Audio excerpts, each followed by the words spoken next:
में महात्मा जी अपना सामान लादे और बैठ गए। तो एक सेठ जी थे और कहे, वाह महाराज आप महात्मा है। अरे राम राम, इतना सामान लेके महात्मा चलते, इतना सामान महात्मा का, काहे को महात्मा, ये तो केवल कपड़ा रगाए हुए हैं, देखो हमसे ज़्यादा है इनका सामान, फिर हमारे में अंतर क्या है। महात्मा बेचारे कुछ नहीं सुन रहे थे, कुछ बोले नहीं। महात्मा जी बैठे, कुछ देर में सेठ ने कहा, महाराज कुछ सुनाओ, ज्ञान दो। महात्मा कहे, अब ज्ञान अब दे तो रहे हो ज्ञान, अब क्या ज्ञान दें, आप दे तो रहे ज्ञान। सेठ सोचा, रे महात्मा कुछ नहीं जानते हैं, हम ही सब कुछ है। अब ट्रेन दूसरे जंक्शन में जब खड़ी हुई तो महात्मा कहे, सेठ जी हाँ यहाँ गाड़ी 20 मिनट तक खड़ी रहेगी, 20-30 मिनट तक, तो चले थोड़ा बाहर हवा पानी ले लेते हैं, कुछ खा पी लेते हैं। हाँ महाराज चलिए। अब सेठ जी और महाराज दोनों बैठे और सत्संग शुरू हो गया महाराज का। अब इतने में गाड़ी का समय हो गया चलने का, हरी झंडी हुई तो गाड़ी चल भी थी।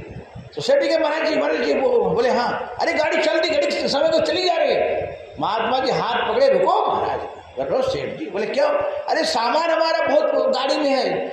महाराज कहे कि आपका सामान तो मेरे भी तो सामान है, हमारे भी तो सामान है, आप कहीं परेशान हो रहे हैं।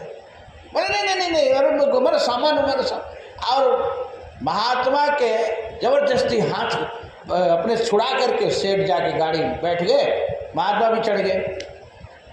महात्मा जी कहे, देखो यही हमारे और तुम्हारे में अंतर है, सामान हमारे पास भी है और सामान आपके पास भी है, लेकिन हम छोड़ सकते हैं और आप नहीं छोड़ सकते हैं, यही अंतर है। तो महात्मा को शरीर का कोई परवाह नहीं है, कब छूट जाए कैसे छूट जाए कोई परवाह नहीं। इसलिए कहते महात्मा मरते नहीं हैं। क्या कहते, महात्मा ने शरीर छोड़ दिया और सांसारिकों में क्या कहते, वो मर गए। तो मोह उसी को रहता है, भय उसी को रहता है जो मरना नहीं चाहता है, लेकिन मरना पड़ेगा ही, भले ना मरना चाहो लेकिन तो भी मरना पड़ेगा।